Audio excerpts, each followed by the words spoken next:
Welcome to Island Voices at Shays. This is the first in a series of performances that we're doing this winter featuring poets, and tonight our poet is Lee McCormack. But before we get to our featured performer, we're going to have a couple of warm-up numbers from Linda Black and from myself. And Linda is well-known poet around the Vineyard. She's done the whole United Nations thing, the Canadian poetry thing, a bunch of things with me here, here at Shays and elsewhere at the Yard last summer. She ran a series at the Park Corner Bistro. She's really a powerful and emotionally affecting performance poet, and I'm married to her, so I'm kind of partial to her, and I'd like to introduce my wife, Linda Black.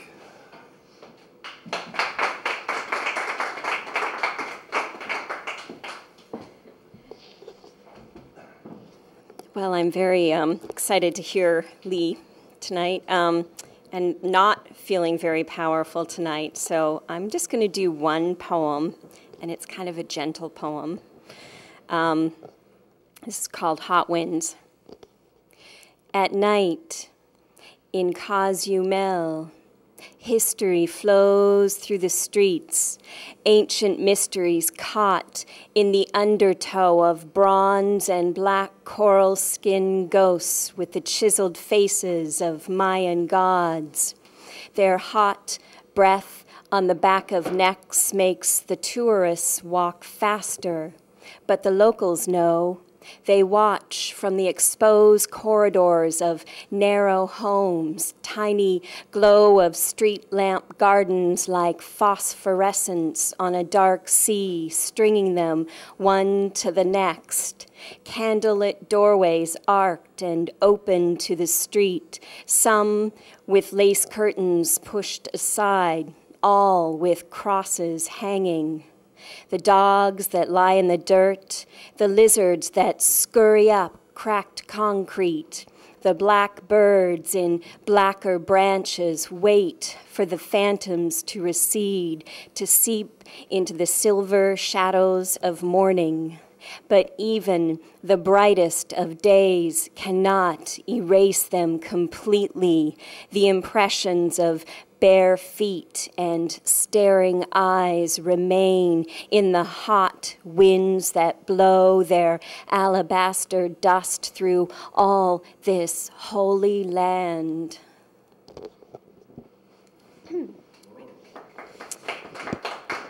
Thanks. So now my husband, Michael West, is going to come up and read or perform or both a couple of pieces, and then we'll hear from Lee. Welcome, Michael. Thanks, Linda, and it's always my great pleasure to hear you perform. And I just thought I'd pull out some old stuff to do, and nobody's heard this stuff here, and it's really kind of ancient and so on, and I guess I'm being really smooth tonight. Hold on. So this one's called Anagram Balloons, a portrait of Salvador Dali. Gala eating pages from a recently published guide to an exhibition. She is seated in the annex to a museum as though in homage to La Femme. For a chair, she has a polished metal cube, the work of an American welder. Japanese tourists walk by in groups, but do not photograph her. Possibly they do not realize she is Dali's center. In the corner of the room, a reporter is deciding whether to spend any more time in this town. Winter dominates the northeastern region. For 2 days, Dali's mind, age 75, has been emerging from his beloved. A bouquet of thought balloons aloft, shreds that she has eaten, door, ikanre, hilofen, versi, uj, the paper being I sit. Thank you. I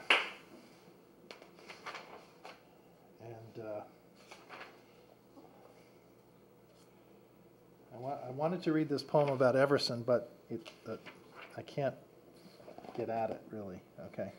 This one's Something Something, a portrait of Helen Frankenthaler. Been painting, whether by the exhibition so consistently locus of advanced, back especially explosive and frenzied start, but her artistic, therefore peach admirers. The exhibition contains a handful of works from the 1950s. Fruit of Ms. Frankenthaler's came in the late 1950s. Ms. Frankenthaler was more senior and more intellectual abstractionist. Robert, 1958 to 1971, and it has often been that her painting acquires, or as John Elderfield, almost of solemnity. Portrait works, impression, ocean, surprise, carries, reminds, faith.